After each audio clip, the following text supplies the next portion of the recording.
Oh shit, there it goes. Everybody, this is Ted DiBiase, the $1 Million Man, and if you want to get your money's worth, stay right here, because you're listening to Knockouts and Three Counts. And remember, everybody's got a price for the $1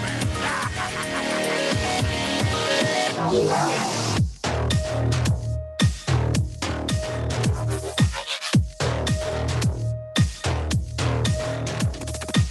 This is Don West here, and I'm telling you, Knockouts and Three Counts is the podcast, baby. Make sure that's the one you check out, because, buddy, like me, they're the real deal, baby.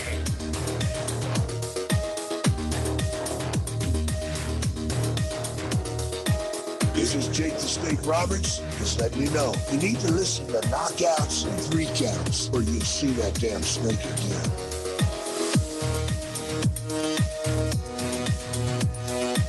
This is the Ring of Honor World Television Champion, a.k.a. Shane T, boy, the baddest champion you ever seen, boy. And you're listening to Knockouts and Three Counts. What up, though, everybody? This is Kyle, and you are back watching, listening, whatever the fuck you're doing to consume this great content. You're watching Knockouts and Three Counts, and we've got another great episode of Podcast Gold for you, ready and in the chamber. Corey, how the fuck are you doing this tonight before I get to our guest? Pretty good, man. Fresh off eating some pretty damn good pizza. That's how my Tuesday's going this week. What about you, man? How the hell you guys doing? I'm ready for fucking Christmas time to get over with, so we don't got to deal with as many customers. But hey, I'm just saying that. But hey, we've got a very special guest with us tonight, man. We got a guy who I got to meet when I was out in LA with past guests of the show, the homie Mega Ran. We've got from the Steel Cage podcast, we've got Derek Montilla. How the fuck are you doing today, man? I am doing fantastic, man. Thank you so much for having me. I'm ready for Christmas. I love this time of year. Me too. I'm not saying that I'm mad that it's Christmas time. I'm just ready for 2020 as a whole to be over with. Oh, yeah, you're absolutely right about that. 2020 has done whooped my ass, like sideways, left, right, up, down. Yeah, 2020 has whooped all of our asses. 2020 is undefeated, and I'm ready to see it be beaten. Go away. Yeah, I got my ass kicked like Austin did when there was the bounty on his head in the Rumble. But let's get first things first. Before we get to talking about all this shit that's going on in wrestling and MMA and all that bullshit, I mentioned that you're one of the hosts of the Steel Cage podcast. Yes, sir. Let everybody know some of the places where they can find you. For those who don't know, like I said, I got to meet this dude when we were out in LA doing our thing out there. Good times at GCW and all that good stuff, man. And you missed the best part after you guys left, man. I opened up a Mustang down the freeway from San Diego to LA. That was the best part of the whole fucking trip. That part made me smile so much because I thought you had a lot to do. Snapchatting you guys, like I wanted to like send you a video because Dude, I had that bitch in the carpool lane up over 100 a few times. That brought such joy to my heart knowing that you did that. I think that one of the best things in life is when you make the best out of anything that you have to do, even if you don't look forward to doing it, but you make the best out of it, right? And like you had a long trip and kind of a complicated situation where you were meeting a friend of yours and former MMA fighter. And yeah, man, knowing that you jumped in a Mustang instead of some busted ass car and drove down the right way, that brought me a lot of joy, right? Man, the shitty part about it, and full disclosure, I blame myself for this, but I guess maybe we'll call it a noob move since it was my first time ever driving a convertible Mustang. My stupid ass didn't think to ask the guy how the fuck to do that until I was zooming down the freeway. And I'm like, fuck, this would be dope if the top was off it. Yeah. And I'm like, well, damn it. But then I at least was able to like have solace in the fact that I got to open a Mustang up down the freeway down and back. And let me tell you, they didn't have no governor on that bitch because I was over 100 a few times. That's nice. Yeah. So it's the best way to do California, especially if you happen to be there when there's no traffic like that.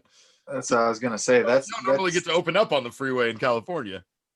Yeah, the most heavily populated state, and you just so happen to be there when everybody's locked in their house with the most beautiful views. Yeah, let's get at it. Let's get it right. Well, I mean, we had a beautiful view at GCW, and it was a really weird show. Like, there wasn't that many people there. It was being held in a state park. but yeah, it felt great to be out and be watching pro wrestling, live. Like, we have not had that opportunity for the majority of 2020. So that was one beautiful thing, was to just see a show live, even if I was terrified of anybody that wanted to come up and talk to us while we were there. Like, no, stay back. No, you ain't lying. What up, Chris? I see you in the comments. Chris came and checked this out with our last week's episode with the American Kaiju, Miss Lindsay Snow. We appreciate the sport, kind sir. Yeah, dude, LA was very much needed for me, man. It was a good time out there at GCW. Sabu didn't look so great. No. Hey, and that's a tough one, okay? Because being from Michigan and a kid who grew up in the Attitude Era, I mean, Sabu was the shit. Yeah. Homicidal, genocidal. You know the spiel, but what you see in 2020 and what you saw in 1995 are two totally different things. Yes. And let me tell you, it wasn't looking good for the homicidal, genocidal one. Yeah, no, it's rough, because that's one thing about pro wrestling is I think it's hard for these guys to let go. And even when they do let it go, they have to come back. They have to stay in the orbit, and they have to come back every once in a while and visit. And yeah, it gets harder and harder to see some of those guys, especially someone as physical as Sabu. That's not exactly a gimmick that's going to let you be an old timer still coming back and doing the tip of the hat performance. You're not exactly doing death matches just in a lackadaisical fun kind of way. I couldn't agree with you anymore. So before we get on, like I said, to this, tell us a little bit about Steel Cage Podcast, how that came to be, and let everybody know where they can find all that shit at. Oh yeah, man. The Steel Cage has been an absolute blessing for me. I came across these guys similar to like how you met Mega Ran. We were actually just sitting next to each other at a episode of Raw here in Phoenix, Arizona. They happen to have this website called thesteelcage.com that I had heard of and kind of checked out because they were a local website, local podcast. And, I just it was funny. Josh, who's the founder proprietor of the Steel Cage, was wearing Google goggles. I don't know if you remember those, but the Google Glass. Yeah, the Google Glass, right? Yeah, those things, right? And so he had been tweeting about it, and I was like, oh, that's kind of cool. I was thinking about like how annoying it is at a wrestling show to have to take your phone out of your pocket and take pictures, right? Like, it would be nice if you could just watch the wrestling show and randomly be like, click. And that was his plan on what he wanted to do with these Google lenses that he had. So he was very easy to spot in the wrestling crowd, but coincidentally enough, we also sat right next to each other. So that was kind of just, I guess karma, or I don't know how you would say it. It's fate, so we ended up becoming friends, and they invited me on the show, and like a stray cat they fed, I never left. And I've been there for like 5 years. And it's been some of the best friends I've ever made. Like, that's one of the great things about pro wrestling is I've met so many friends because of it.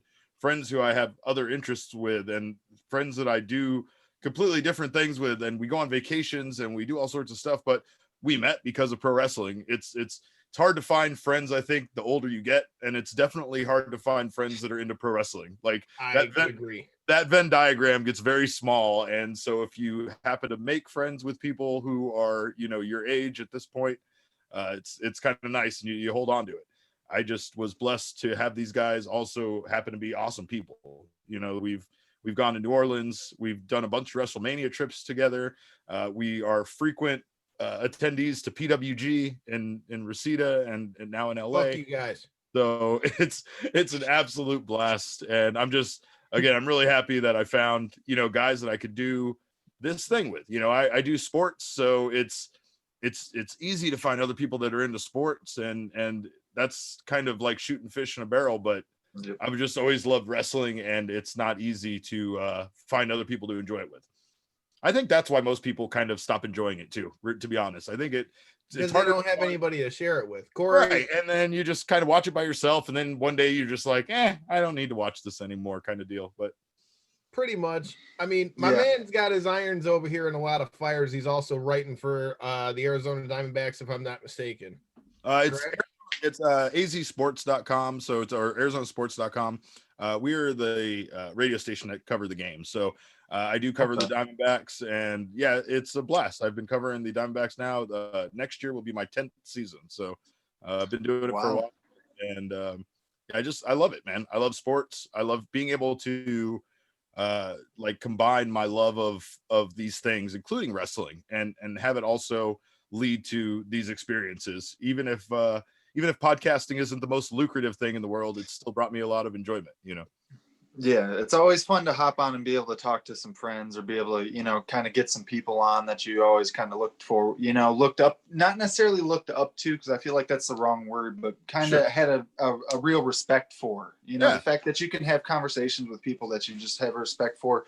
Or even like in our case, you know, like I've self-admitted I'm lower on the wrestling end and fan wise, but I'm huge into MMA.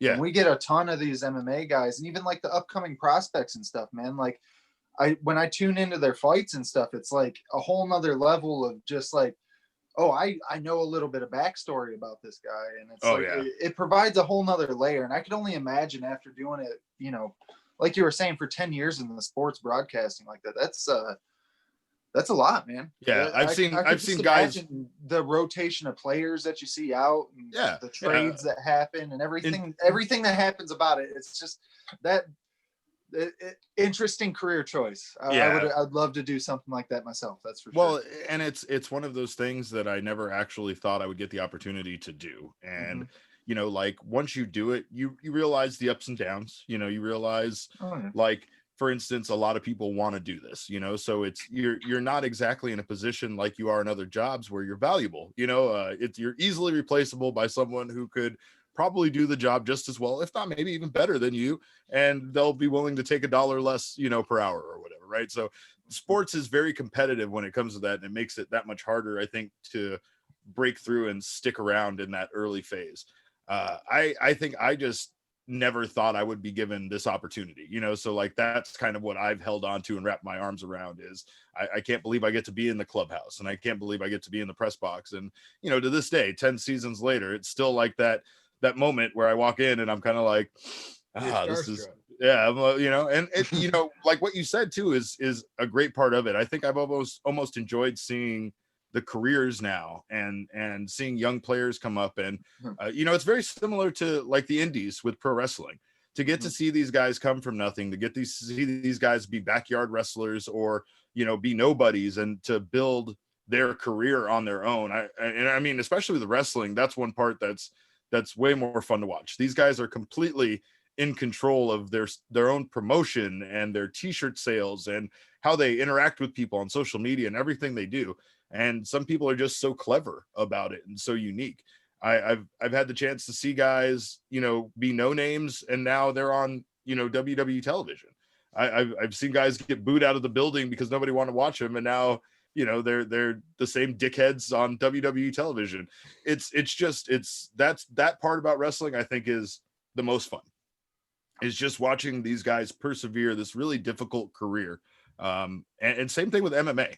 You know, just that kind of career that you just, it's so hard initially, and especially once you start being a professional, it's hard to, you know, it's hard to make decent money, it's hard to get big fights, it's hard to do all of this stuff. But man, I mean, once you make it to that point, once you make it to an elite level, you deserve to be there, because it's a really difficult, you know, field to make through that initial, you know, kind of phase, that initial push. And one thing that's also real interesting about it with I would say 99% of jobs out there, once you've made it to that elite level, or even a level of good, once you start getting to the point where you're winning in your career path, whatever that be, the definition changes, of course, depending on career. It usually becomes easier. Where in MMA, the more you win, you're climbing rankings, and now your opponents are now significantly harder. Yeah. So it not only are you trying to improve your life, but like you said, there's no soft resting point at the top. You know, it's that's another thing that keeps it so interesting for me. Yeah, you know. So same thing with pro wrestling too, right? Like there's no stopping, and if you do get complacent, then you become a mid-carder, you become a jobber, you become a nobody, you become a at what people were calling our truth at one point, just collecting a paycheck and being on the payroll. JTG still has a job. Wait, what? Wild, all that kind of stuff. But it's, I can see how difficult the whole thing is. And, you have a lot of variables and factors once you work for a company like WWE, for instance, that you're no longer in control of. It's pretty much what they decide to do for you, what t-shirt designs they want you to have, all of that kind of stuff.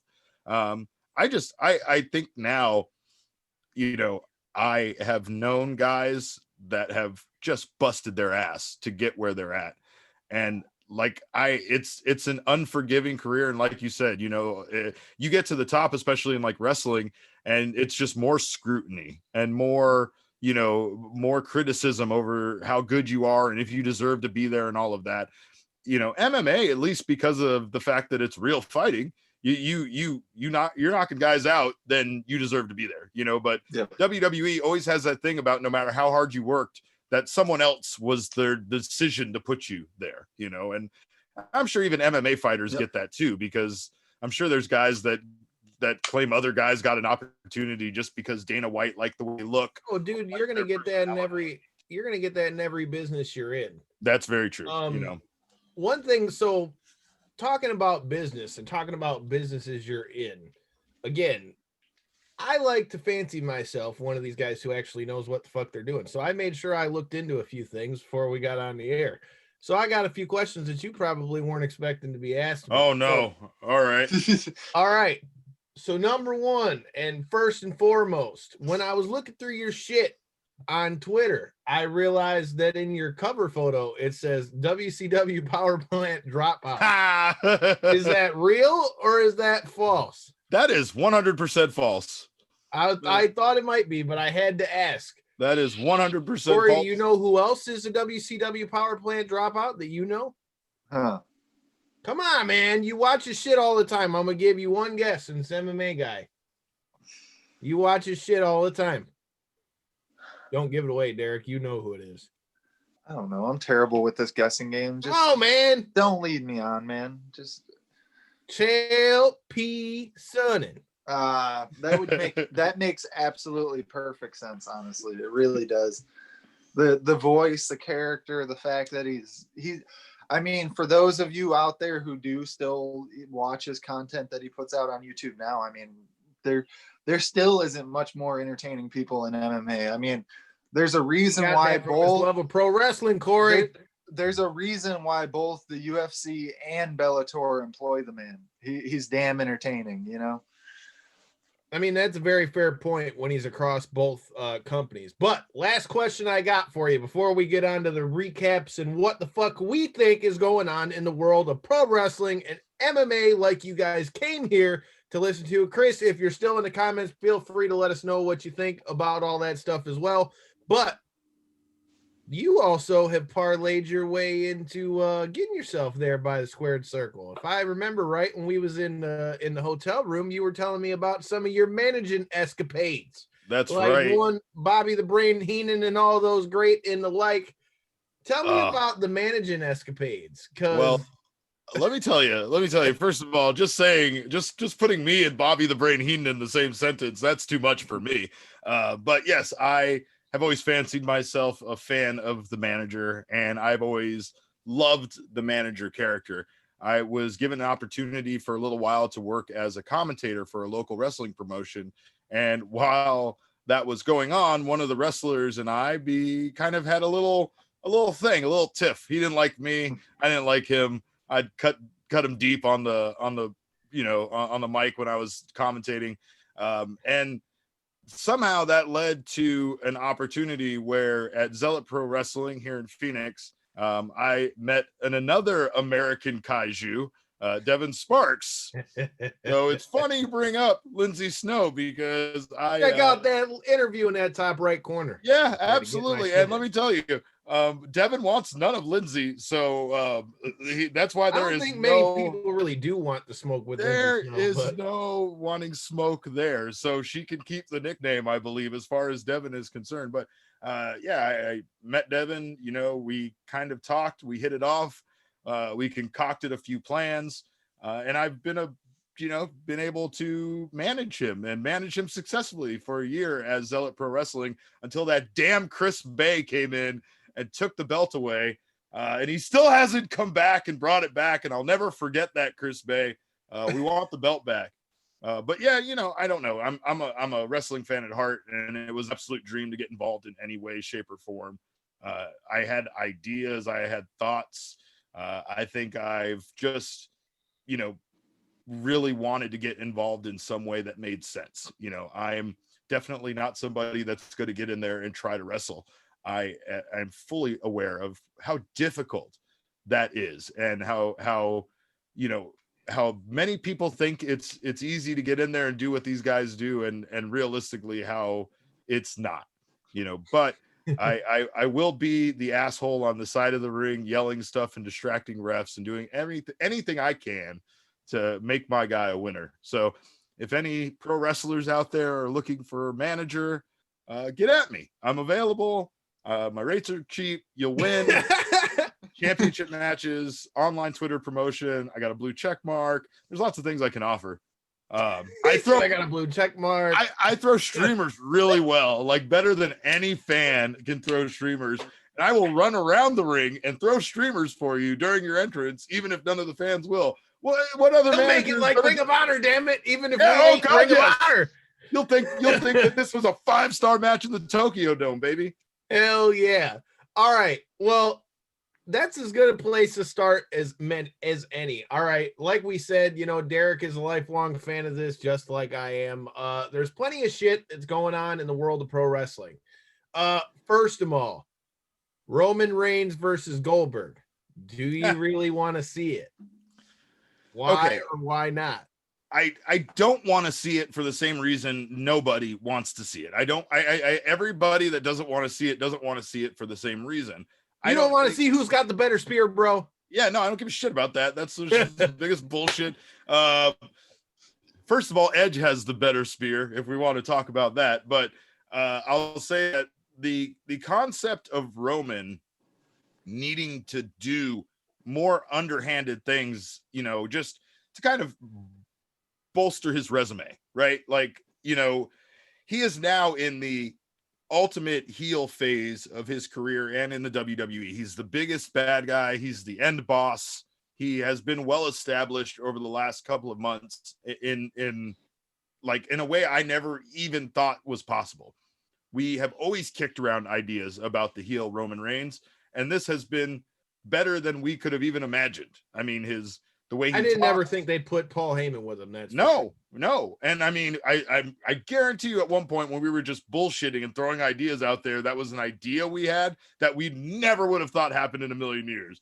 It's a great concept. And I think even retiring Goldberg and having him do it is a great move. So like, that's where I'm conflicted. I don't want to see the match, but the storytelling and the thing that it would do for Roman's career, it would do good things. It would be good but for him. Does he really need it though? No, absolutely not. That's what we're getting at. Like, to answer your could question, it potentially do good? Yes. But could it also potentially be really bad, like what happened in Saudi Arabia? Yes.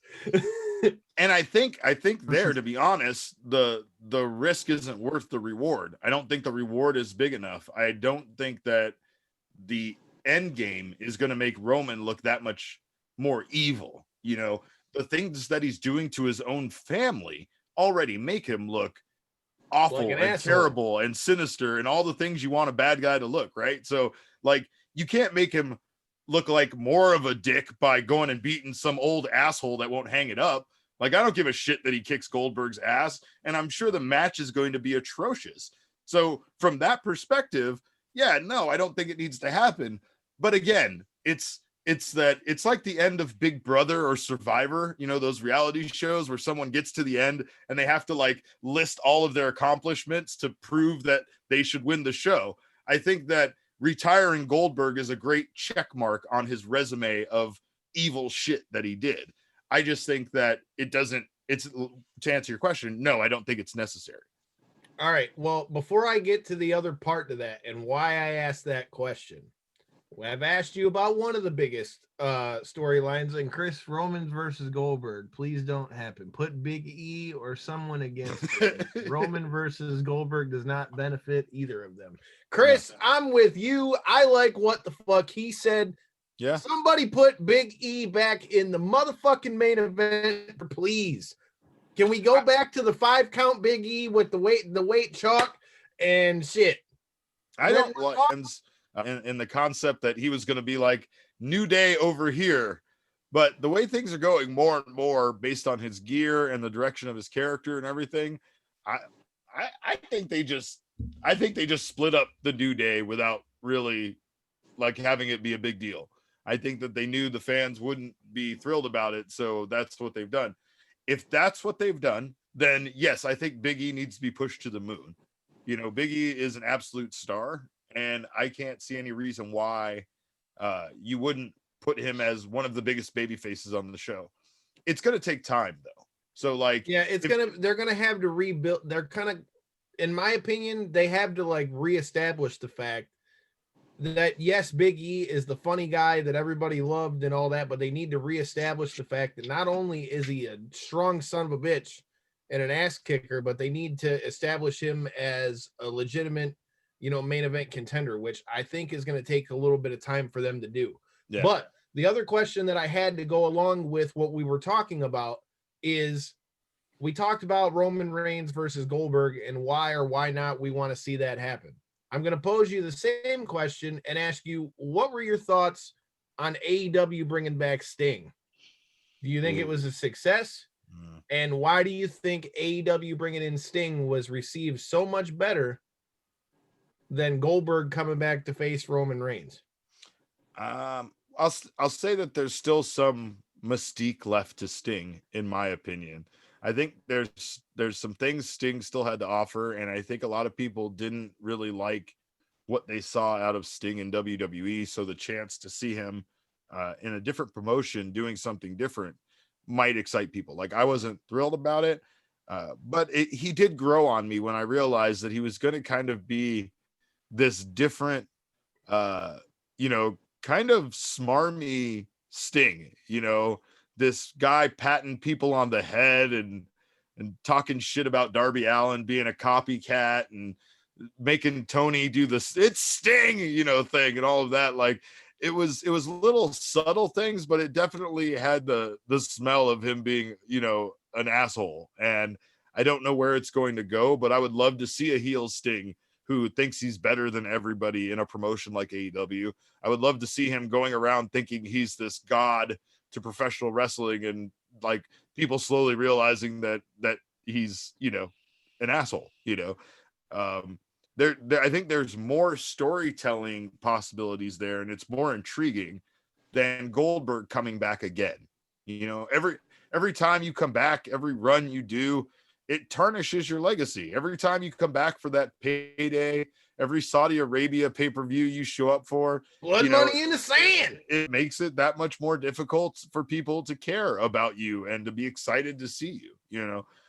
Sting still has something left in the tank, but he's more of a spectacle, I think, than Goldberg is. And I think Sting could be more interesting even if he doesn't wrestle. Whereas if Goldberg isn't wrestling, then he doesn't seem to have anything to offer. Right. So for me, man, we talked about this a little bit on last week's show, but for me, man, the Sting thing has more legs to it because they came right out and said right away, Sting's not coming back to be like this in-ring talent. But the way that they're having him mess with Darby Allin and the way that he's intertwined with Cody and Arn and them, and the way that you don't really know which way he's going to go. You don't know who he's really going to align himself with. You don't really know what he's going to do. Like you said, there's still some mystique to it. Sting, I feel like, didn't get to go out the way he wanted to in WWE. So for him to get another run here with AEW, who knows what that's going to look like.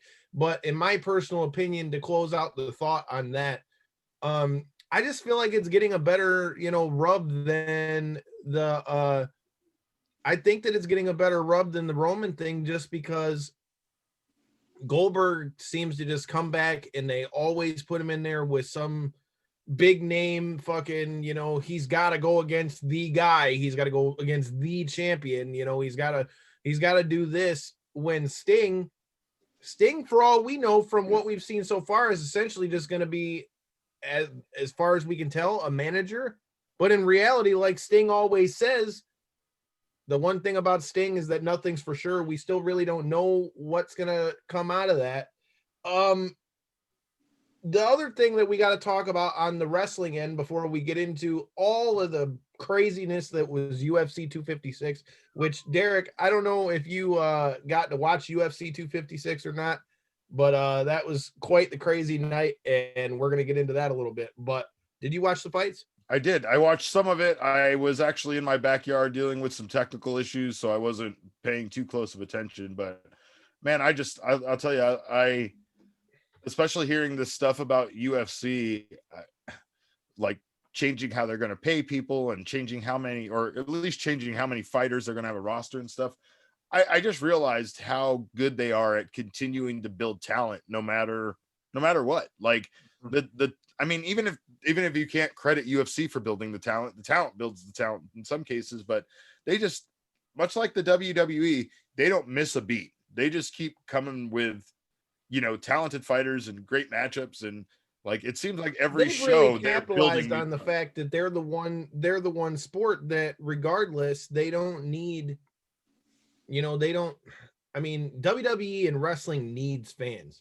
You have to have fans or it's not the same. Sure. Yes, we've been getting by with Thunderdome, and yes, we've been getting by with the minimal fans here, and it's not the same. Yeah, Impact was really weird to watch. Impact with no fans, no fake crowd reaction, and that's what I want to get into next. Before we get to that, we have one more question in the comments here. Chris asked, he goes, "Do you think that AEW is the superior product right now from a creative standpoint?" Yes, I do. As far as if we're judging it on creative that makes me want to watch it, I mean, I'm not gonna hold you up. You want my honest opinion, creative wise, and what I want to tune in to watch, it has to be AEW right now. Yep. It has to, because SmackDown, I want to see that too. NXT, I want to see that too. But if you want to talk about which one legitimately kind of has me for the most part, where I'm like, I don't know what these motherfuckers are going to do next week. Now, don't mistake what I'm saying. That also doesn't mean that I'm saying that AEW doesn't have that. Yeah, I don't know what they're going to do next week, and then they come out next week and fuck it up, because they've been known to do that plenty so far. So yes. That's not to say that because they leave that option open, that's always the best option. But if we're talking about which one I think, has the best creative right now of what's going on, it's got to be AEW. AEW has this weird, it's different from WWE, because WWE's roster based on NXT, SmackDown, and Raw is spread kind of thin, right? You're typically seeing every healthy wrestler every single show that they are airing. If they're a member of the Raw roster, they're probably going to be on every episode if they're healthy. Whether they're wrestling in some bullshit match or if they're involved in something different, it doesn't matter. AEW has a different factor right now where you don't know necessarily what you're going to see. It kind of reminds me of the old days of WWE and WCW, where you would tune in and you didn't know who was going to show up that week necessarily. They didn't have enough time for everybody, and most matches were going to be like some superstar versus a jobber, and it was going to be a squash match. But hey, we were going to see this parade of superstars tonight. And AEW kind of is the same thing, where it's exciting because you don't know who you're going to see on a particular episode. It's not a guarantee that you're going to see anybody, wrestle for sure. And even if they're healthy, that's fun. But the storytelling stuff, and combined with that kind of surprise factor, is way better right now than WWE. The stuff they're doing with Kenny Omega crossing over to Impact Wrestling, there's nothing WWE can do to compare with that. And Kenny fought at Triple Mania this weekend and defended his belt against Laredo Kid. We watched that shit. That was a fire match. Kenny's threatening basically to go after Rich Swann's Impact title. So he's gonna like have all the belts for all of the He's gonna be promotions like that the aren't 2020 WWE. Ultimo Dragon, motherfucker. It's gonna be awesome, you know. But that's what I'm saying is WWE, based on them kind of shooting themselves in the foot in regards to needing to create their own wrestling ecosystem.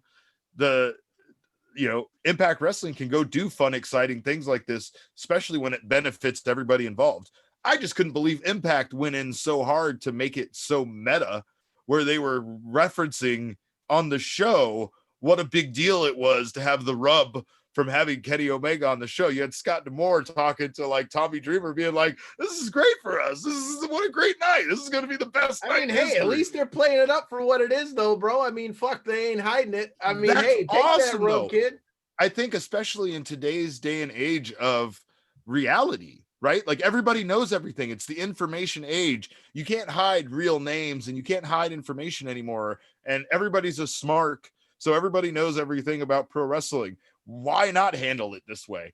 The way that Tony Khan cut a commercial basically saying I'm paying for airtime so Impact can have some more money to keep themselves on the air.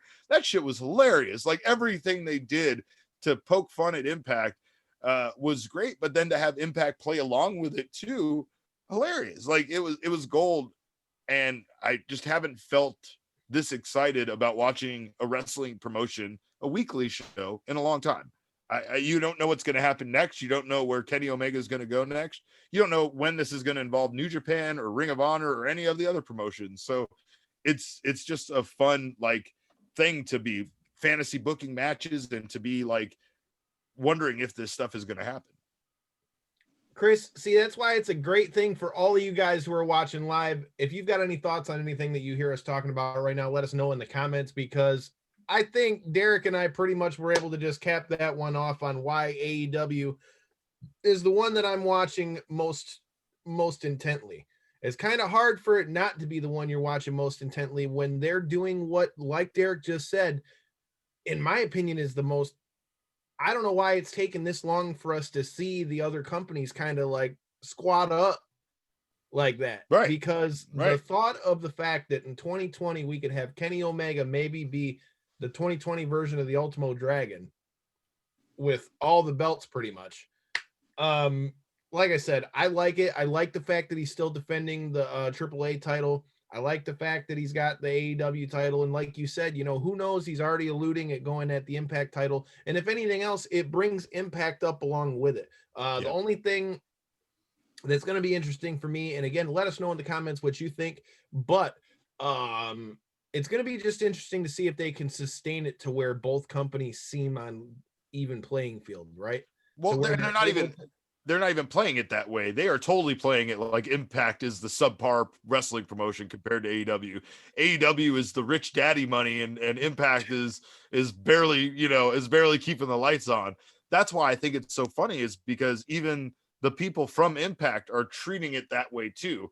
Like AEW, yeah, I can understand Tony Khan talking shit and talking down to another wrestling promotion, but Impact is almost like willingly going, yeah, we are barely keeping the lights on. Thanks for the money, Mr. Khan. Like it's wild, but it's also really funny. And Impact deserves credit for how long they've been on the air. Like, I think we all thought this company was dead in the water at least 5 times in their history. At least. So for them to be still plugging along and doing the stuff they're doing now, which is pretty fun. Like they have a pretty good roster, but they have the best women's roster in wrestling, in my opinion. Oh, well, that's not true at all, but I will just okay. I will say well, no. Who the fuck I will say. What are you gonna say? NXT?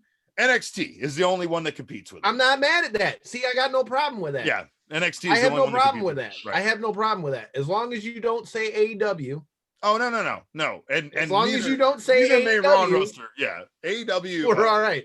AEW's been abysmal when it comes to the women's division, and I think that there's a lot of things AEW still has to work out. I think AEW made lofty promises, like a politician getting into office, that they just knew they couldn't fulfill, but they said it anyway, and fans went along with it.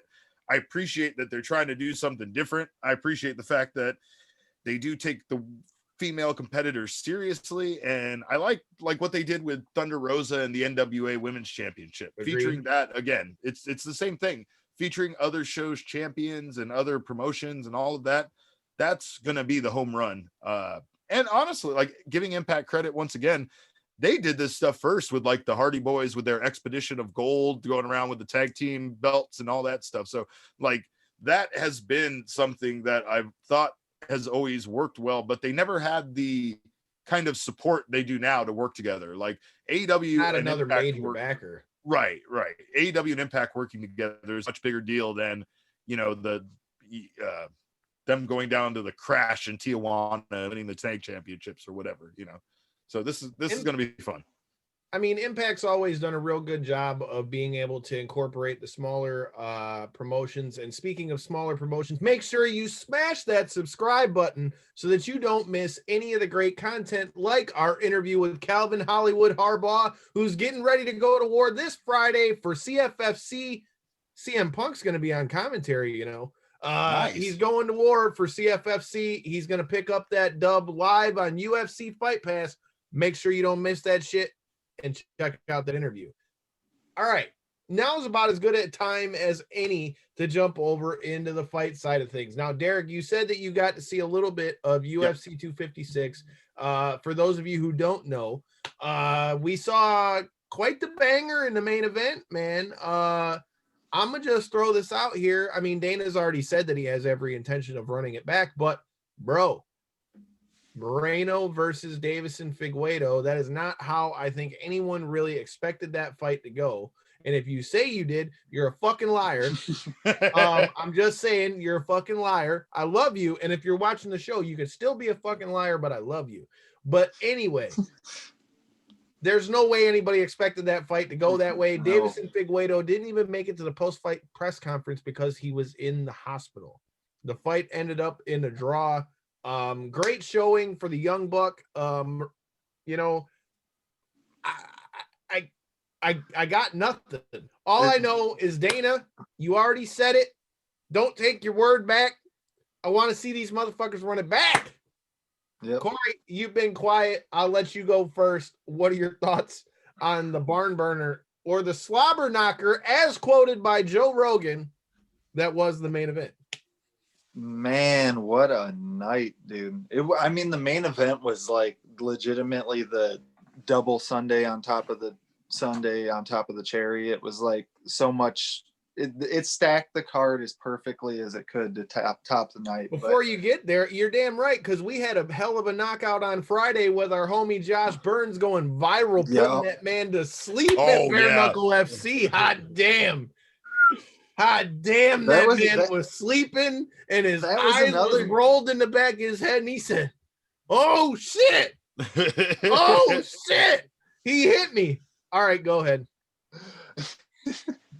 I don't even know how to follow up after that. That was another great night of fights, though. Really, that BKFC, man, always out there surprising me. I mean, their fights are like, half of them are shit shows, and then the other half are pretty technical, fun fights. And it's like, you never know what you're gonna get when the fight's like actually starting. If it's gonna be the older guy that's trying to come in here to get a check is gonna get the knockout, or it's like, there's some fun fights though on that.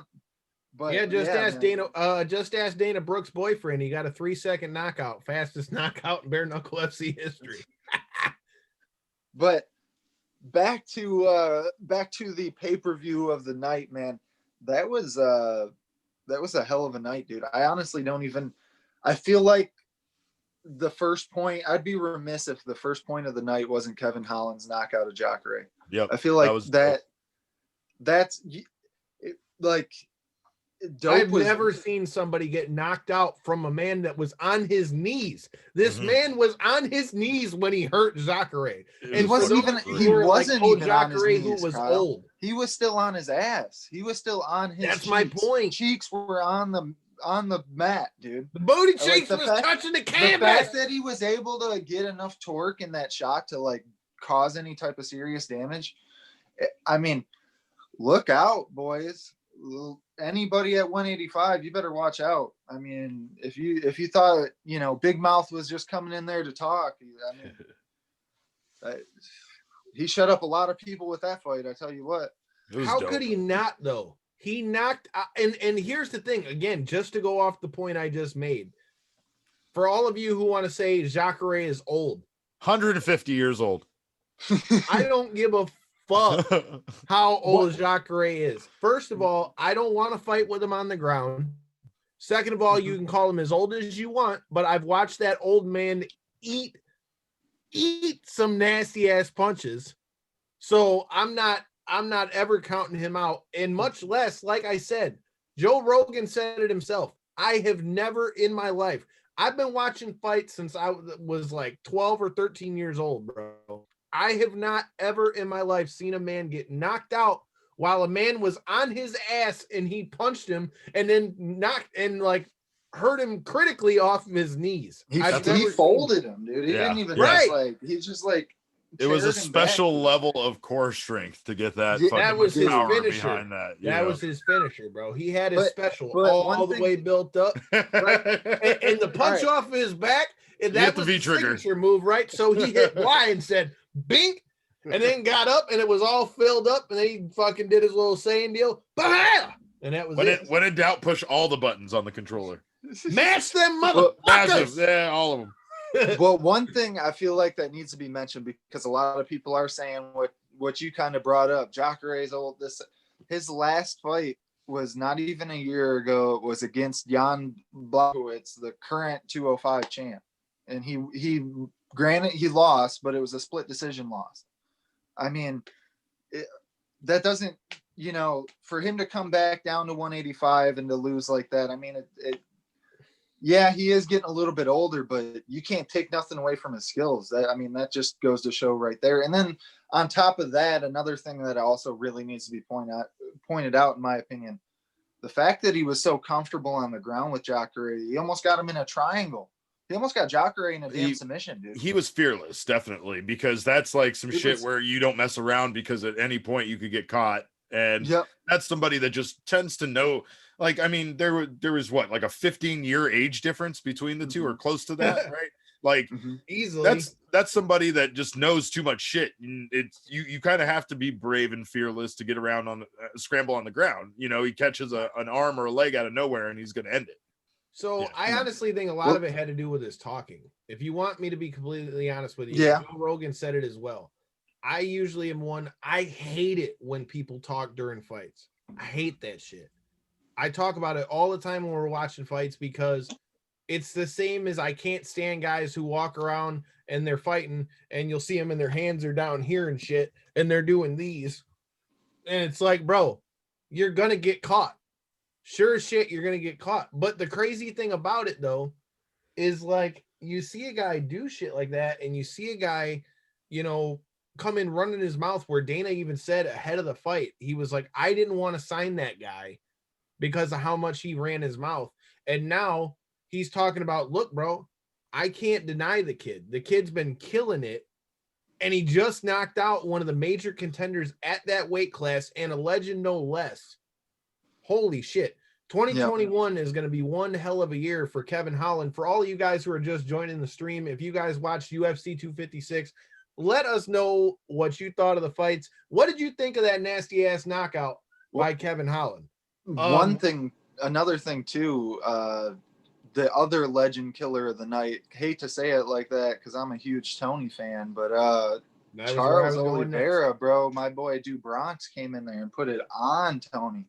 I mean, for anybody who had any doubt, I think that kind of answered it. I don't know if the doubt has just changed. Has it changed into is Oliveira that good, or is Tony that withered away? Oliveira is that good, bro.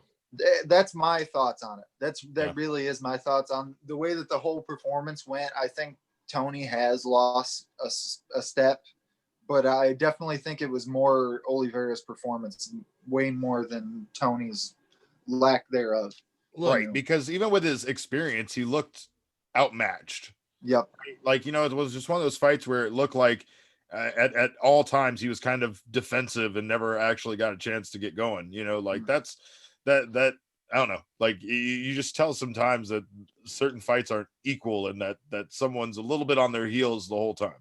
Yep. I don't know if it's aggression. I don't know what exactly it is, but yeah, it was that I was surprised that fight went to the decision because it didn't seem like it was going to. I mean, dude, he was putting the work on him, and I'm gonna be full disclosure here. I was not always the biggest Charles Oliveira fan because, ironically, if you guys have been paying attention this whole show, which if you haven't, guess what? You can hit that subscribe button and you won't miss any of it. Anyway, as we talked about in the beginning of the show, when Derek and I were in LA, man, that's one of the funniest parts about the whole thing. Because, like I said, I drove a Mustang from LA to San Diego to go see Miles Fury Jury, and me and Mr. DuBronx got issues.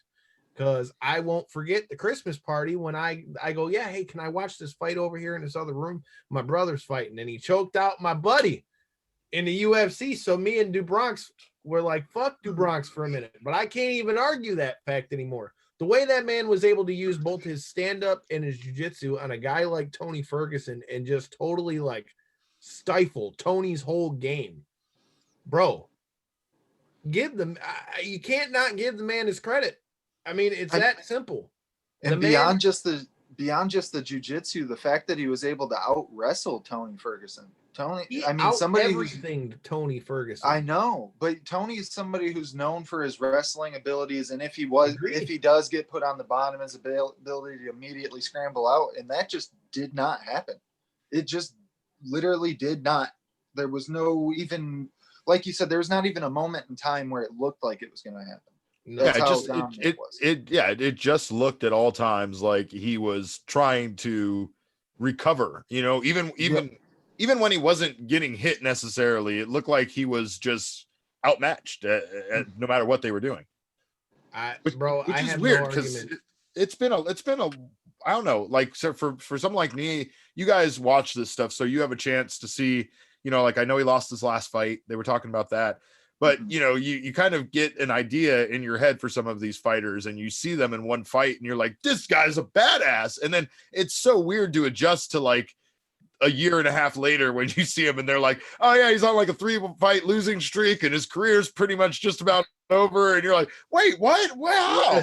But it's that weird thing in fighting where two losses seem like the end of the world for some guys. Well, right. But even to like parallel that to somebody else who fought earlier on the card, that's like the difference between Junior Dos Santos and what we're seeing with Tony Ferguson, right? Because Junior Dos Santos was going into this fight on a 3-fight losing streak, which briefly, before I go to my point that I was making with Tony, his opponent that Dos Santos fought, that Cyril Gane, or however the hell you say his name, the way that man was able to be fluent with his striking at heavyweight, boy, that man's going to be a fucking problem. I'm just putting that out right here. And now you heard it on Knockouts and 3 Counts. When that motherfucker goes in and starts knocking people's head off, we ain't surprised, motherfuckers. Anyway. I think he only has 2 tough matchups in the whole of the heavyweight division at the moment. I think it's Curtis Blades and Stipe, the champ. I think everybody else, I think he wins. And for somebody to be because we were kind of joking about the fact that he was so young in his career. I think he's only 7-0 at the moment or something like that, 8-0. And for me to say that, I don't say that lightly. I really do think he could beat roughly everybody except for possibly Stipe and I agree with you because of the wrestling. I agree with you, and that's why I made that point, that, like I said, it's the tale of 2 different stories, where JDS is kind of a guy, even though he's a legend and he's got that pedigree, I feel like he's on his way out, where a guy like Tony, I feel like we still got to see what he does next after here, because he faced a guy in Charles DuBronx who was just on the top of his game. Who would you like to see him match Tony up with next? Ideal world.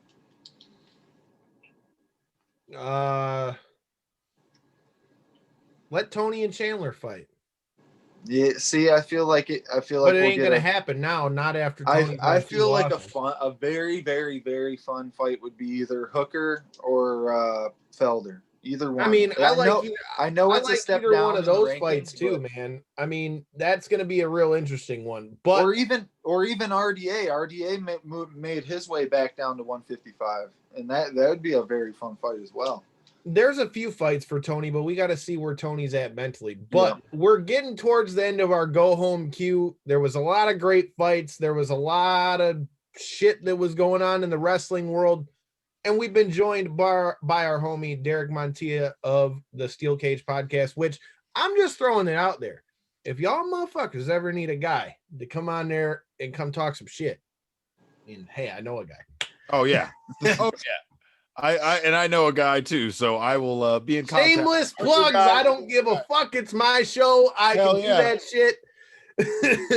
we love having guests. We love having people come check us out, and we just talk shit about wrestling, man. We try to stay positive. We try to talk about the stuff we enjoy. We're definitely not going to be like some of these websites that people are talking about that are nothing but positive. You're not going to find that, but we definitely try to have a fun time and talk about the stuff that, you know, that we enjoy and you know, just try to love it. You know, I feel like with pro wrestling, especially as you get older, it's like watching a kid's movie and poking plot holes in it. Yeah, it's not meant for that. The storyline stability isn't there for you to sit around and poke plot holes in. But if you just kind of enjoy the ride, pro wrestling can be a lot of fun. Hey, it can be, man. And we had a lot of fun tonight. You're definitely going to have to come back on the show one way or the other. We're definitely going to have to bring you back at some point, brother, man. I had a good time.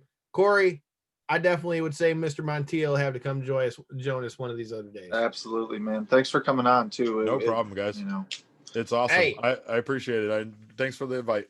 Hey, I appreciated it. We appreciate it. We had a great time. And as I always tell you guys before we get out of here, hit that like button, hit that subscribe button. But in the in-between time, until next time, in the jingle bell time, stay safe.